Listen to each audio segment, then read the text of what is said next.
Okay, hello and welcome. Thank you all for being here today. I'm Nick Kanoki, Director of Technology for the Asset Leadership Network, and I'm excited for a special Thursday at 3 program, ALN AiBrainStorm Treestorm, focusing on trees as assets. And we will get into much more after thanking our Platinum member, Onuma System, as well as our ALN Patron members, Definitive Logic, now a Mantech company, ABS Quality Evaluations, CGI, and Jacobs. And thanks again to all our organizational members. You make programming like this possible. And if you're out there and not seeing your organization on this list, please reach out. We'd love to work with you. We would like to partner with every organization in the world if we could. And so upcoming events we have on October 26th and November 9th, part of the series of Airports Asset Leadership Board events featuring Jennifer Mims and Brian Oldham from Denver International Airport. So stay tuned for those. And of course, we'd be remiss not to mention the upcoming course, A55K Professional Certification course. Mike and I are both certified, and there's a chance for you to get certified November 6th through 17th. So reach out through our website or to Lindsay Ziegler at the Andrew James Advisory Group to get involved with that. And now I'll just say that if you're out there watching, we do want this to be an engaging presentation and working exercise in a way. So please feel free to send any comments, questions, or feedback to the chat or use the Q&A function. And now, trees as assets. It's a lot that we may end up talking about today, and tiny forests being maybe the tip of the spear, so to speak, a way to talk about a lot more things. For me, it's a lot about digital tools and understanding how we can best use them now. But we certainly want to start with tiny forests can be managed and measured as assets. And there's value there, and we'll get into that. Implementing a tiny forest at your organization is excellent asset leadership, and we will back that up again and again, I promise you. And the measured elements can also be tied to a tiny forest token. We're bringing in some cryptocurrency here. And if you don't really see that connection yet, we will get into that, and I bet you'll be a believer by the end. And then tiny forests can provide measurable economic and sociological benefits. So, of course, I'm going to jump in a little early here because Nick has a bunch of other learning objectives that he wanted to share, and I'm going to force him to actually say more other than just these were my learning objectives. What's on your list, Nick?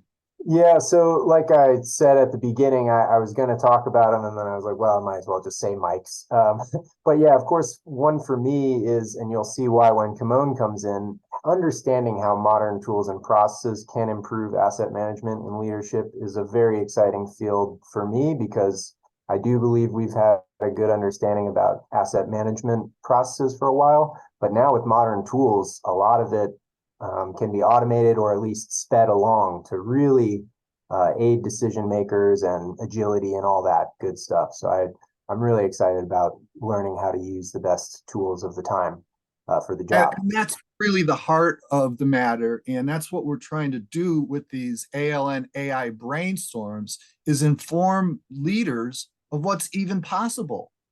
You know, if you didn't know electricity existed, you couldn't say, let's buy electric saws to build houses faster. So the technology is advancing so quickly. We want these brainstorms, these interactive activities to help people understand what's possible. So Nick, thanks for adding your lessons, learning objectives to that. Sure. Do you want me to get into any more? Yeah, if you want to. What else were you thinking? Yeah, I was just thinking that, well, one statement I had was with metrics, tiny forests can be measured as assets, and the measured elements could even be tied to a tiny forest token, which kind of directly links society's value of trees to currency. And I'd be interested in feedback on that statement because I'm trying, running with this sociological piece of how we can incentivize people to, better manage natural assets like trees. Um, so and cryptocurrency that we're going to be tying these measurements to is a digital tool. Just like when the printing press came out, it just didn't print money, it printed books and stuff, but it also printed money. So yeah. Any other? And as you can see, I have spoken here today and will continue to participate. Up next is Marty Rowland, PhD and professional engineer. He'll be followed by Mike Bordenero and then Kimon Onuma, president of Onuma Inc., and finally Radu Dieter, who I haven't had the pleasure of speaking with so much, so I'm excited to hear what he will say. Marty, thanks for joining us.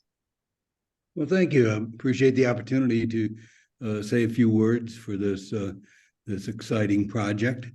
So what I'm going to do is read something that I've penned, and I thought it captures the best way of explaining it. So if you can bear with me, I've got a few sentences here. So clearly, greening a vacant urban lot has many benefits, including visual beauty, a calming effect, increased wildlife, and a provision of shade for people and structures. Sociologically, however, a tiny forest development puts in a microsphere a challenge that people may not be, a challenge that people may be willing to take on that is not too overwhelming. So the forest in itself is sidelined for a more important outcome, that of developing a community for a mutual experience and success that has a short horizon. After several such forest projects are completed, there will be the requisite maintenance and care needed to keep them thriving. Just as Shivendu Sharma, somebody that we'll be introducing in a minute, discovered, Toyota's taking on a tiny forest project led to people finding meaning beyond the original idea of reducing a corporate carbon footprint. How many social problems are mired in the starting line for lack of manpower, resources, or commitment? Shibendu demonstrates the reason you do things is transformed in the process of doing them. Tasks are accomplished in a Huckleberry Finn fashion of game playing. Then, as a multitude of tiny forests are established, the potential for the effort to have a larger meaning is created. So acres to square miles of forests and other vegetated areas become available for analysis with the potential to solve problems a tiny forest by itself cannot. So those are my few opening words. I'm available to answer any of those ideas that I put up there. Well, first of all, I want to say you're not just joining us. Marty is the reason why we are focusing on trees as assets. He wanted to have more understanding of how we can address trees as assets. And together we did research, and he came up separately from me with this tiny forest concept. And the tiny forests are small areas of land. It could be as small as 6 parking spaces, and they are densely planted with indigenous shrubs, small trees, mid-level trees, and canopy trees, so that they compete for sunlight and grow faster. And the Miyawaki, Dr. Akira Miyawaki, developed this in the 70s and 80s in Japan. And in 20 years, a density of forest that's equal to a 100-year forest grew. So now there are small forests all over the world, and we're taking it to another step of tying it to a theoretical cryptocurrency. So thank you, Marty, for getting us rolling down this path. No problem. And 1 second, now it's my turn to say a few things in addition to that. I wanted to emphasize that it's not just about, what we're talking about is not just about small forests. It applies to other forests. And It applies to all types of organizations. And last week, I shared that the U.S. Navy has its own private forest of white oak in order to maintain the USS Constitution, a historic ship. So everybody likes trees. So that's too small, so let's make this bigger. And I also wanted to point it out that just this year, CSA, which is a standards body, published a natural assets inventory standard, and the standard was aligned with ISO 55000 as appropriate. And that's what we try to do, is align our activities to a structured governance system. And the interesting thing is that this inventory standard does not include suggestions on planning, management, data recording process, measurement, or monitor. That's what we're doing with the Treestorm. We're doing the things that go beyond the standards that are being written. We're setting the standards for actually how to act and manage. It's a real pleasure to be working on this outside of buildings.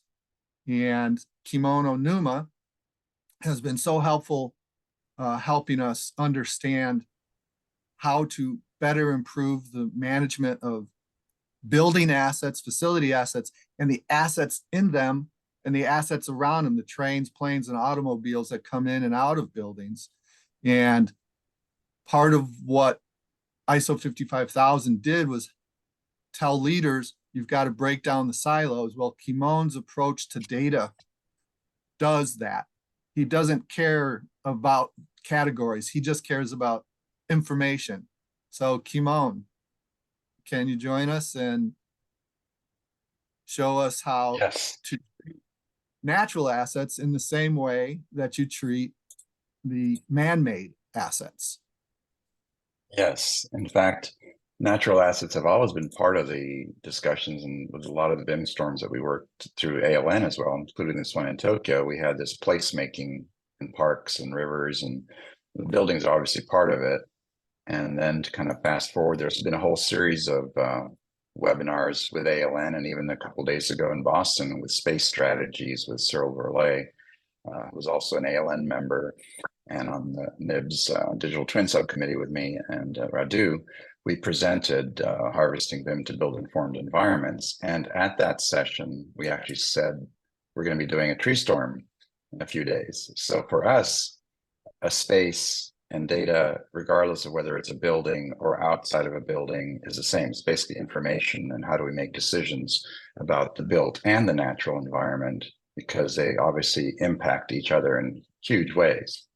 That's been kind of the angle on this, and a few things with the kind of the progression to the tree storm. We're talking about the whole life cycle for buildings, and going details inside the building. So inside a space, there are chairs, for example. We said the equivalent happens with trees. There's basically an outdoor space, and we built a building right outside the conference center in Boston. And in that building, we said, let's put tiny forests and see what's going to happen with that. So that's where we are. And this was actually from outside the window of the hotel. This is the actual place that we said, okay, let's do a test from there. And I'd like to show some live interaction with that. Mike, comments on this or ideas? I guess I'll just keep going. All right. So Mike let's was start muted. with- What were you saying there, Mike? I love that the way Kimon makes it so real by taking a picture outside of his window. Yeah, And it just so connecting happened that. to be there. Yeah. Yeah, we planned for it before we went there. We had no idea it was gonna be right outside the window. So it was perfect.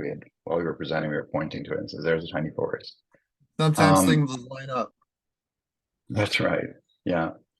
So to kind of show where we were, so this is the live version of it. This is the hotel that I was just showing you, and this is the actual location of the trees. And if I open up one of these blocks here and dive into it, we created a series of rooms or spaces, outdoor spaces, and each of these, this particular one is 10 meters by 10 meters, And looking at the rules of tiny forest, we said how many trees and how many 3 different varieties and native species and what type of additional information do we need to make decisions about these trees and support and water and soil condition. There's all kinds of data associated with how do you make this successful. And that's what the part that's interesting to us. If we could say, well, there's a generic requirement for 10 by 10 meter, here's how much you can plant in here as a requirement, but obviously we need to get into the details to actually define those species that are going to land, in this case, in Boston. And in this tool, you can literally just kind of grab things and say, okay, let's rearrange them and move things around. So it's an online tool that we developed that helps us design and plan for facilities, buildings, but also outdoor environments like this. So imagine this kind of a requirement model. This is how many 10 by 10 meter blocks or larger blocks, maybe it's a 50 by 50 meter that would fit on this site in Boston. And you can manually bring those in. So over the last year, we've also been testing with AI. Can we have a conversation with the data and say, we're in Boston, how many of these trees would we need? And if the data is available in a system like this, you can start having automatic conversations to generate these types of models. So for example, we set up the rules of what do you need for a tiny forest. Those 3 different types I just described are essentially just a spreadsheet. Here's a spreadsheet of the different categories. So imagine that we were saying we want to create a tiny forest, let's say next to the United Nations in New York City, and I want to have this many modules of 5 by 5 meter, 10 by 10 meter, 20 by 20 meter, or 50 by 50 meter, and I want to have 8 of these, 4 of these, and whatever. We can actually go into this and actually start generating them automatically. So I could either, through the AI, I could ask it questions and it could spit out the results, which we did in previous webinars, or I could feed this into an API and call this United, to spell it right, United Nations in New York, and submit it. So these systems are talking to each other, which is where we're getting into digital twin territory. A digital twin is a system that talks to many other systems. And in complex systems like this, you need to have the ability to pull information. So for example, this pulled a map and put a map in the background, but I want to move it to another location. So I could say, let's move it to New York. So I'm just going to pull up a different map here. I could have asked it through the AI too, but let's say UN in New York. This is just a Google map in the background. It's about using the tools that are available and then quickly, I guess it got pretty close. There's a UN somewhere up here. I probably should say United Nations in New York. Okay. Nope, didn't find it. Okay, I got to find it myself, or I could just land it on a park here. So we say, let's put it right here. And now it moves that forest into that location. The location is important because as soon as you pick a location on the map, it's going to have all kinds of things that trigger, right? What is the native species in that location? How much water do we need? Is this a realistic place to put a tiny forest, for example? Is it going to fit on this site? Do we want to wipe out this baseball field, or can we reforest this area right here, which is mostly concrete and paving, for example? So you can get those kind of questions answered by doing things like this and saying, okay, there's the trees that I called up from the either manually entering them in or the AI engine actually driving that. Now we're going to switch over to Radu in a few minutes here, but I want you to notice that these are generic layouts with generic plantings, tree type 1, type 2, type 3. If I had access through an API to a tree species database, then I could actually pull the species and say, I'm in New York at this latitude and longitude. Here come the species. So that ability to rapidly interact with very complex data and make decisions about it allows us to then start using these designs to actually, you can even get very specific and say, I want to move this tree over here, for example. So you can either manually move it or have other rules that start rearranging it, which is what Radu is going to show. I'm going to pause here for a second, Mike, because you probably have some comments on what you just saw. Yeah, but come ahead, Radu, join us. Yeah. So let me, Radu, one more thing before we get there. Yeah, there was one more part. Please go ahead, Kimon. Yeah, so the forest that we saw in Boston is here, right? This is what we looked at in Boston. And then if I then fly to the United Nations, now the location that we have in the United Nations, you can literally land us anywhere in the world, but through the power of these Google Maps and tools like this, you can start to quickly visualize and see what the tiny forest sitting there next to the United Nations is going to look like and what kind of data is associated with it. So there are trees there that aren't from the Google Map, but also there's a block there that carries that information that I generated that requirement for, which is what Radu is going to show next, the resolution of this. Okay, so let's switch over. But before we go into Radu, I wanted to talk about the way you had the forests modularized. And that would be good because we could associate how many people it takes to turn over a 10 meter by 10 meter plot. How much That's right. Fertilizer, microbes, and nutrients need to be added to a 10 by 10 block. And then people could start understanding, oh, 10 meters by 10 meters, we can do more than that, but 20 meters by 20 meters is almost too much. We need to stick by 10 meters by 20 meters. And by relating the information about the care and maintenance of the tree, how much water is needed, how far is the water, these are all data triggers that can help people with the planning of tiny forests as assets. Absolutely, and then the key is you can make this data available for people who are certified or qualified or registered to then come in and validate. Yes, there are 100 trees on this 10 by 10. Yes, there are shrubs, there are mid-level trees, there are tall trees, etc. And it's not just about this first planning stage, it's about the ability to share that data for future uses. And then that's the validation in the cryptocurrency. Exactly, yeah. And that connection to other experts, whether they're humans or machines or rules or whatever, or species of tree is a list that organizations like the Forest Service or others have, that if you have a system connection, an API connection where you can plug into their data, I could start saying, well, you're in New York, here's the 20 varieties of trees that are available here.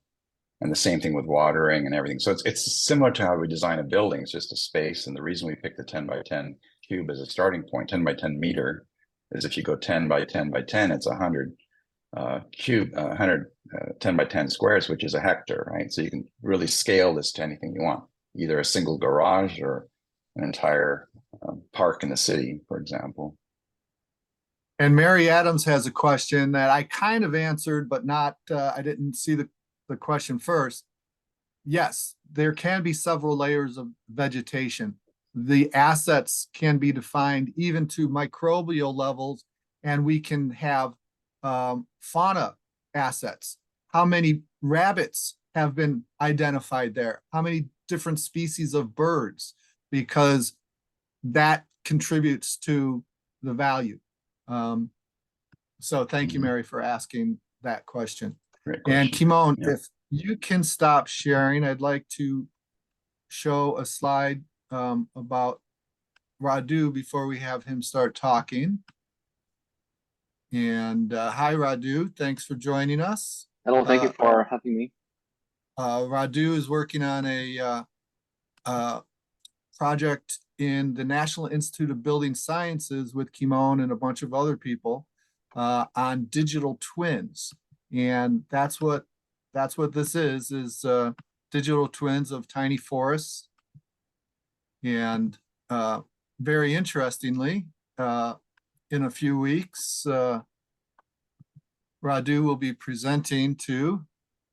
And I can take care. Yeah, kind of introduce that. So yes, I'll be presenting on digital twins as it applies to landscape architecture scope at the American Society of Landscape Architects conference, which is next week. Among other technological topics I'll tackle, but I want to sort of make a case for why landscape, right? Just very quickly, Kimon showed the site, right? And I wanna from a practitioner's perspective, want to make the case that we are providing coordination between civil and the building at all times in all projects we're involved, right? And that's just one of the things we do. I mean, there's other things like sustainability, quality of life, site energy performance aspects that we enhanced and provide for, phasing, coordination I mentioned. But I think landscape architecture as a scope set to be at the forefront of technology is extremely important, and is something that we've been asked to provide by typically architects that want the edge technological product, which is no longer dissimilar with theirs, and ownership that has the refinement to ask for these things. And so to go back to Kimon's presentation and what I'm going to be showing in a second here, is basically how this can be handled from the BIM deliverable, the BIM product side of things. And I'm gonna be sharing my screen for a very quick presentation, but assuming I have a tiny forest, right, a little piece of space, if you want, and that's this right here. I can define a mix of plantings I expect are a good assortment for this in terms of thriving and sustainability and all of those other things. Now, I'll show automation into generating the plant distribution and basically populating this tiny forest with plants. One thing that I think would be interesting to explore in the future is making this interface with potentially Kimon's capacity to create a digital twin product or data, essentially data handover. So anyway, to kind of make this a little more visually supported, so I created a text mix, and this is one of those bridge applications that makes it easier for landscape architects to use and deliver BIM, to use Revit specifically and deliver BIM. I have a test mix which I basically has 3 different plantings, and there is a percentage I can write into the app in terms of proportions, obviously, of plantings. And I also have a spacing that allows me and this is a critical piece of data for landscape, the spacing between plantings so that they will thrive. And once I have this defined, I can go into another part of my tool and say, well, all right, so I want to basically use this test mix, which again could be generated by databases in a digital twin manner, and maybe using AI. And I'm going to select the area I want to populate. And if I go to then the finish of the step, then I get points being generated. And let's also observe that I have the capacity to create a so-called wiggle amount, right? Because this is obviously a biological design, if you want, or having to do with native plantings. And so this may be something I want, right? Not a something that suggests growth and organic growth specifically. And I basically then have the object selected, and if I click run, then I get a certain automated per data inputs tiny forest, right? Out of again data points I inserted. And that's my quick. Yes. Are there any questions? So what's the dimension there? What is the square size? This is a 50 foot by 50 foot, and the assortment includes low growth planting. I mean, basically, it actually includes understory. In landscape architecture application for Revit, we use floors, and that's basically a grass area, if you want. We use floors to design this to model understory plantings. And so there's three layers, about 3 layers in this one design, and that's basically by me creating the floor and the distribution of plantings. Excellent. So I can see the ability to put the intelligence of Subhendu Sarma into a template that says, oh, no, we want it even denser because that's their method. That's what they approve. So they can give you that information and you would be able to import this and create those templates. And then theoretically, if we connect to, oh, what do you have here? Yes, so as you're talking about data and variations of the inputs, right? So obviously this being all parametric, all of the content in this project is parametric. By creating this distribution at a tiny forest, I get immediate data outputs, right? By basically just creating schedules that pull that from the model. And obviously we should think of this, I mean, this is very demonstrative, very bare bone. But in my actual projects, I'm dealing obviously with sites and campuses and things that basically are large, large projects where all this can be applied. So this doesn't look very applied, but basically that's what we can do with it. So, And the data, go ahead. the data Kimon. that's generated, the data that's generated from this is really interesting because the rules you put into it generated the planting, generated the spacing, generated the sizing, but there's output from that that's interesting relating to water requirements or carbon sequestration or other information that would be valuable as an input and an output. In other words, it's a round trip kind of a thing. You're running a simulation, right? Right, and as design of, so basically we call water utilization coefficient, right? So that's one important piece of data that's always required in California, for instance, right? But this becomes obviously a live reporting tool. As the design evolves, the schedules will evolve, and as much data as I put in, I'll get that much out, right? That and will change obviously with the design evolving.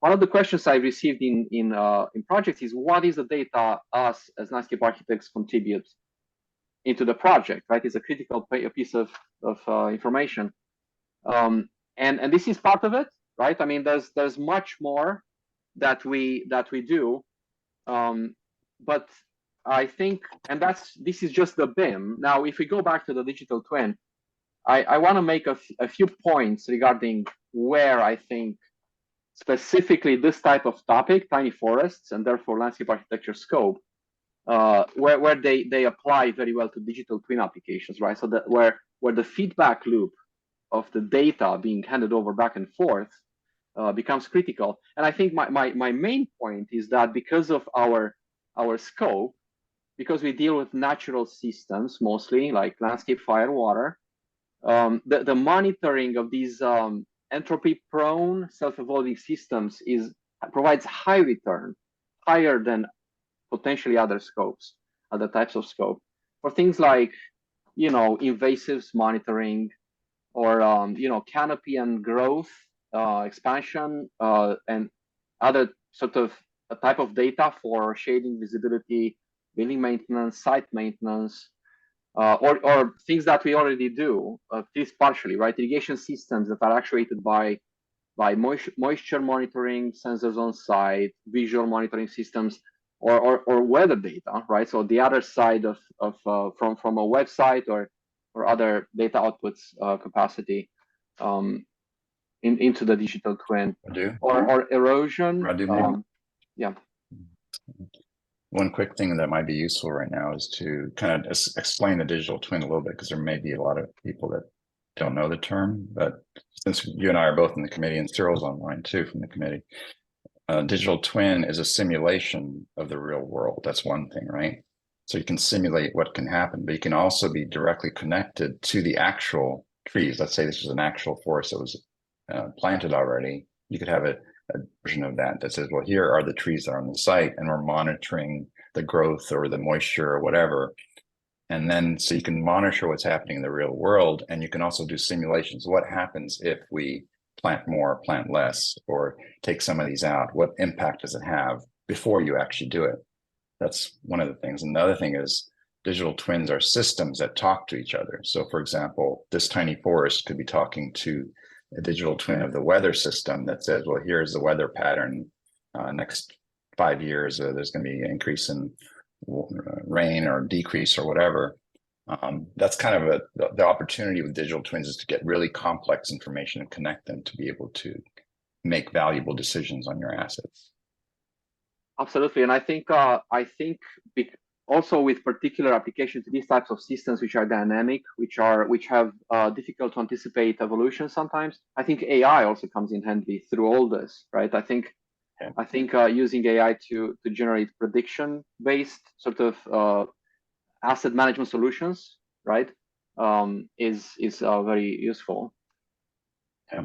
So what Kimon was saying about connecting to sensors, he was projecting into the future, but I think for the coin, that the tiny forest coin that we're theoretically going to have is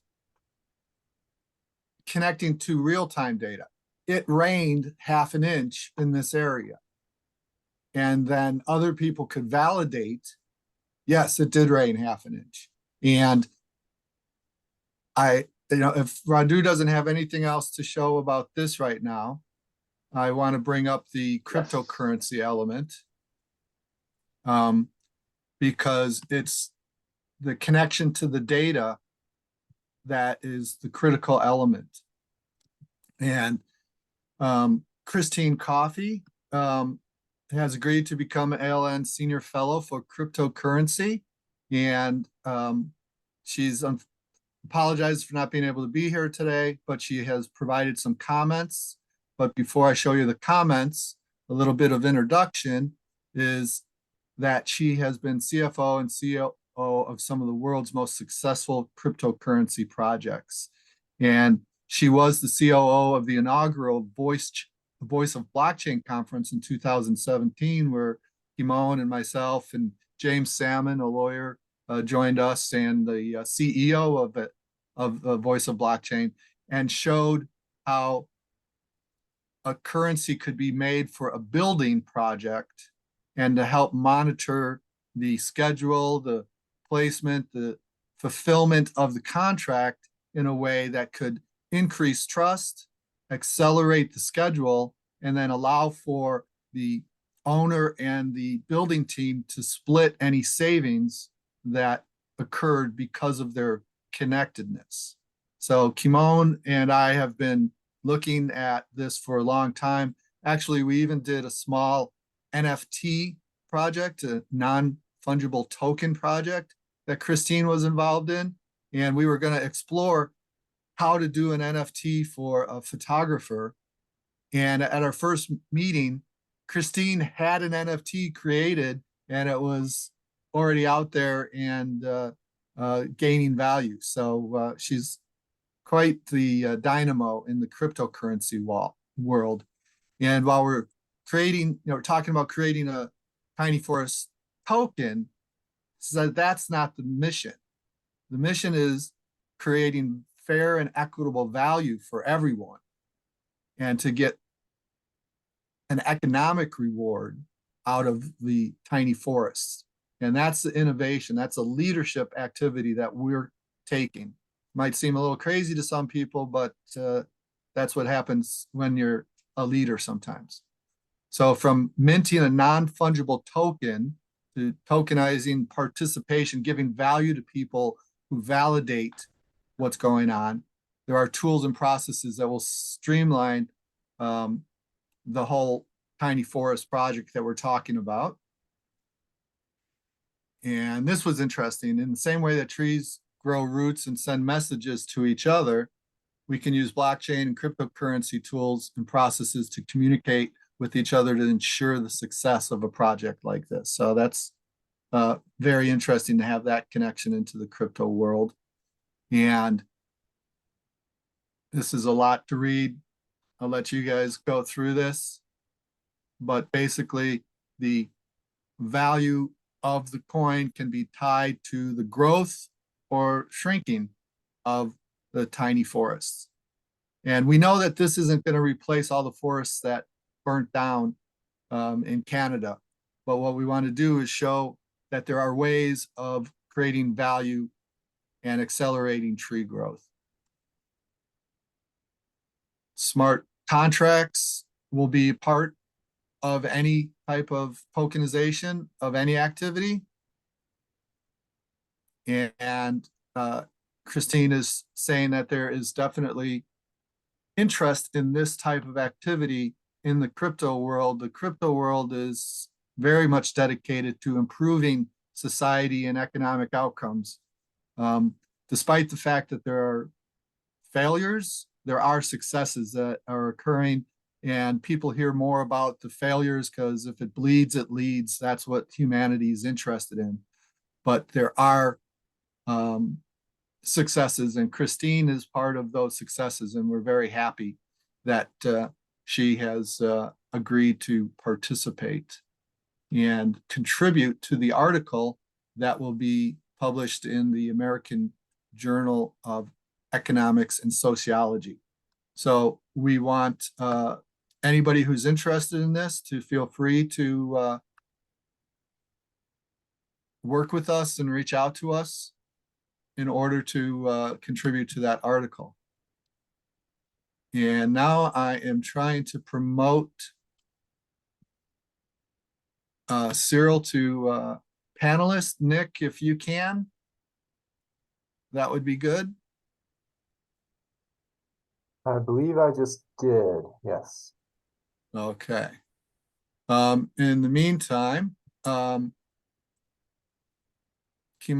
if you're available to comment on the ability to create methods for validation of tiny forest information. Because in a project, somebody's got to say, I delivered the pipe. There's ways for people to say, yes, the pipe was delivered, correct? Yeah, that's right. And being able to track that information, it's all data, right? So regardless of what the asset is, if you have an ID on an object in a model in a digital twin like this, then you can track it from the initial, we're thinking of doing this, now we're getting ready to build it or plant it in this case. We planted it, now we want to be able to harvest it, for example, if you want to get fruit from the tree or whatever it might be. It's all just information that tracks back to that original, which means that if you can audit it back, you can first of all validate that it's there. But even more importantly, maybe you can validate the performance. If the intended performance was A, B, and C, and it's not performing, then something was wrong with the initial assumption, which means that you should be able to change the assumption. I'm getting kind of into the design world here, but it's very much similar for a building. If you have a requirement for a building, if you have a requirement for a forest, is it really performing? And the complexity of our environment and buildings, especially, but now with the environment and everything connected together, we absolutely do need these more advanced tools to be able to communicate with each other and solve these complex problems. And there's no single application or group that can do it all. That's the other very interesting part about this. It's really a collaborative exercise or goal, I guess, to be more collaborative and make it work. And if I may pitch, yes, please, Radu. Just quickly on the data validation. I mean, there's two levels to that, right? One where the actual during the design process, where spread, for instance, or other types of significant data that can provide a good environment for the plantings to thrive. That's one level of data validation, and that can be parametric from within the BIM. But at the same time, digital twin brings a different opportunity of monitoring their evolution, right?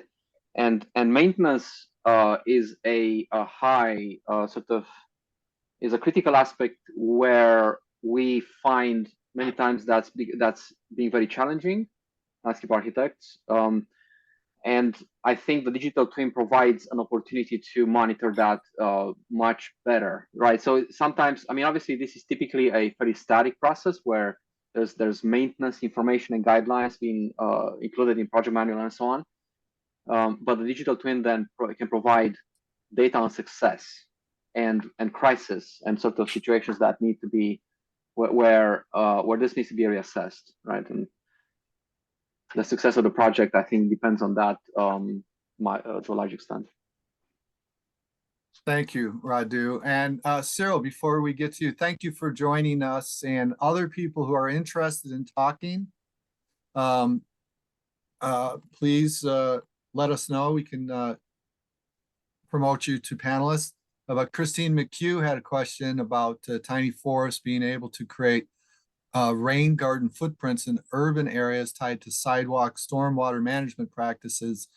And she asked for our thoughts. And yes, definitely the concepts of the tiny forests are to teach us about what happens when you turn a small area into a forest. Well, the temperature in the forest is different than the temperature outside the forest. So we're starting to contribute to reducing heat island effect. And then water is retained in a tiny forest in a different way than it is outside. So we can start calculating the reduction in stormwater requirements. So yes, Christine, definitely there are ways of connecting this to bigger concepts. And we found tiny forests, and it was perfect because we can get our minds around these small forests and understand how to treat these small areas as natural assets and the measurable value that they create. And once we understand about this small area, we can start replicating that to scale in the way Kimon likes to do it and have go from 10 by 10 meters to 10 by 10 miles and have a larger impact. But we're focusing on tiny forests so we can get our minds around it. So Cyril, thanks for joining again. And I love that just last week, you and Kimon were at Space Strategies, where people are dealing with the complex issues of how humanity is working in the post-pandemic. How do we use our space now? It's totally up for grabs. And the same type of innovative thinking that you presented for the interior space, I think can be presented and used for the exterior space. Absolutely. You know, first, thank you, Mike and Kimon and Reggie. This is an amazing conversation. Before I get into that, I just want to take one big step back. For me, trees have always been a critical aspect of my life, and that, you know, my favorite line is "No trees, no rain." And you know, when you see these tracts of land where these beautiful forests are torn down, it seems to me at some point in the near future we're going to start having ordinances that require, if you take down one tree, you've got to plant 10, and you know, replace it with 10 trees. And so I think this whole conversation about trying to be more thoughtful and more proactive and more aware of what trees provide. You look at the Japanese cultures, the people the offices are taking the folks out into the forest because not only is it soothing, it's good for you, it's healthy to breathe these terpenes, you know, within these forests. So I love this conversation. And as for Kimon and I last week, you know, in Boston, it was amazing to see these folks focusing on spaces. But again, this thought of creating outdoor spaces and being focused on creating these tiny little forests, it's brilliant. And you know, one thing that was also interesting to me at this show was there were quite a few presentations on how people are reducing the size of their buildings, because they've got all this space. A lot of people are now working from home or working virtually, and they realize there's no need to have to maintain these buildings. So there's a whole effort and a whole mindset about trying to better understand the use of space and better understand the amount of space that's used. And if it's not used, you're better off just taking these older buildings, getting rid of them, and replacing them with greenery, or replacing them perhaps with a new building that's more sustainable. But I thought I was blown away by the number of presentations focusing on how can we reduce our footprint, how can we reduce the number of spaces we have, and really benefit from that outside the buildings. So. Excellent. So Kimon reminded me that you were in Boston this week. This is very fresh, hot off the presses. Things are going so fast for me that I already thought it was last week. Yes. And really thank you for creating videos and offering them to the Asset Leadership Network.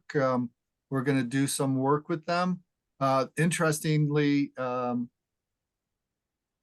people were very excited about talking about what is an asset. Right. And people were saying the process is an asset. And that's what Cyril was just talking about, is, you know, regulating processes, legislating processes that we know to be good. Right. No, it's exciting. The data, I mean, the number of people that have said the data is a critical asset of what we're doing and within our facility. Again, that's been a drum we've been beating for quite some time. It's terrific. So, and Kimon may, I'm not sure if I can interject very quickly, but Kimon may agree that asset as a definition, as a concept, is a critical part of conversations we have over at an IBS and digital twin. And I, as a horizontal scope representative, in a sense, I'm very sensitive to correct or mindful utilization of words. Building as a process, BIM as management, or maybe modeling, but still a process, not a model which may point to a building and so on, right? So there's a lot of aspects to language that are scope inclusive. design process. Yes. And process. We actually, when those discussions come up, I always point to the Asset Leadership Network and the definition of asset and ISO, and maybe Mike, you can help. But anything that gives value, right? It's depending on your perspective, you could say, well, an asset in my world is a building, an asset in my world is a car, an asset in my world is a process, an asset in my world is a tree. They're all assets, and there could even be assets. People are assets too, right? So, but all of these need to work together.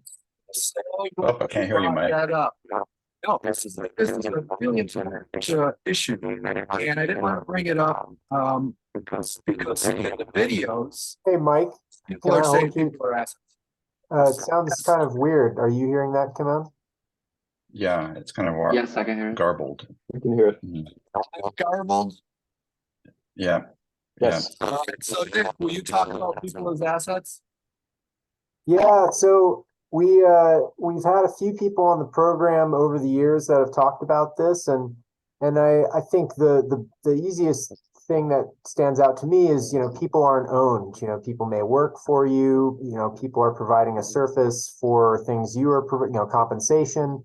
But generally, I don't know. My experience is it sounds better not to say people are assets, instead to say, you know, the things they're doing, the relationships, the intellectual property, understanding of company processes, that sort of stuff is the intangible assets, but open to discussion, I think. What provides a value? So if they provide that value as part of the organization, yeah, that's what I think the angle is at. But that's kind of the ongoing discussion. Where does it stop and end? And how do you actually frame that, the definition of an asset? And I think a lot of times when people say people as assets, they're talking about, we want to manage people taking into account all the relevant, you know, data, measurements, and, you know, looking at the outcome that we're hoping, you know, doing good asset management doesn't necessarily make a person an asset, but or require them to be, but yeah. Yeah. Welcome, Mary. Am I still garbled? Yeah, I don't, Yeah. but I hope it's not because I joined. No. You're clear. Okay. So thanks, Mike, for bringing me into this conversation, but I was just going to mention the idea of the multi-capital model, which is something that is common in the financial, more common in the financial world through the sustainability movement. It's something that people have been developing in different pieces for probably a couple decades now. But I think many threads are coming together. And the idea is that, exactly as you were saying, Kimon, that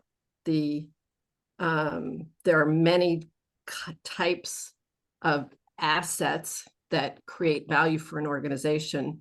Not all of them are owned. Many of them are attracted assets. And depending on the model that you look at, a common model has 6 capitals. So that's financial, what they call manufactured, which is buildings, hard assets, intellectual assets, natural, human capital, social capital, and did I mention? Yeah, I mentioned all six. And the names change, the models change, but the idea is to think about families of value, because how you manage the environment is different from how you manage your systems. And one of the speakers earlier was talking about the process as a capital or is an asset. So those classifications are helpful for thinking about sources of store of value, like what do we have in terms of either something that we own or something we have access to. But it's also very powerful when thinking about what is the process or of value creation. What are we doing to ensure the preservation or the increase in the healthiness of that capital, so that because we're responsible people, but also because it's an important resource for us going forward. So it's just a way of strengthening systems thinking is what I would assert. So thanks, Mike. I hope that helped a little. Mike is, I think, letting me talk because his sound is a little messed up still. But Mary, would you please quickly introduce yourself? Oh, sorry. Mary Adams. I work for a company called Insight7. We're a software company that helps companies measure and bring together all the different perspectives on value creation and the value that a company uses. So we use a customizable multi-capital model and just to help organize KPIs, and we actually pull information in from the GL for cost data. So we're just trying to empower systems thinking within organizations. So we've had some great conversations with the ALN community about what is an asset, think about it very broadly, and then how can we bring that down and actually empower teams on the ground to think and make, most of all, talk to the finance people to make good decisions about resource allocation. Thank you. Kimon, do you want to, we're getting close to the end here, but would you like to say any closing statements? Yeah, actually, it's an interesting discussion. So if we were talking about trees, it's also the question there of who owns the trees, right? The natural environment, do we own it or are we stewards of it? There's a fine line there as well, too, just like we're talking about people. And I think bringing it to the forefront and saying trees are assets, then we have to be good stewards of the trees, whether they're naturally growing or whether we plant them in tiny forests. And I think that's the opportunity here to broaden the perspective and think in terms of, yes, we can have an impact, and here's the way that we can go about it. Great conversation. Yeah, I think stewardship is a great word that sums up a lot of what we're talking about here, and the way that the ALN feels we should be viewing a lot of our assets. Just good stewardship returns on that investment in many ways. We keep seeing again and again. And good processes are key to good management. Radu, would you like to say any closing? Yeah, I think I want to dispel a bit myth about trees in terms of them being negative carbon footprint. They are, but not immediately, right? So the stewardship aspect of maintaining trees and making sure they thrive is that much critical for them actually bringing sustainable benefit to the project. Right. And I just, it's been an extremely exciting conversation. And I think the parametric modularity of the project is very exciting in terms of data management. Thanks for bringing us back to that data management, because we're talking about trees today, but we're really talking about the process in which we can manage any asset category and class. Cyril, you want to say any closing? I'm just gonna say the best time to plant a tree was 20 years ago. The second best time to plant a tree is today. So you got to plant trees. Got to plant trees. Thank you. This has been great. Mike, do you want to say a word so we know if you're still garbled? Am I garbled still? Little bit. Yeah, keep going. Let Mary have the last word. Mary, you want to close us out?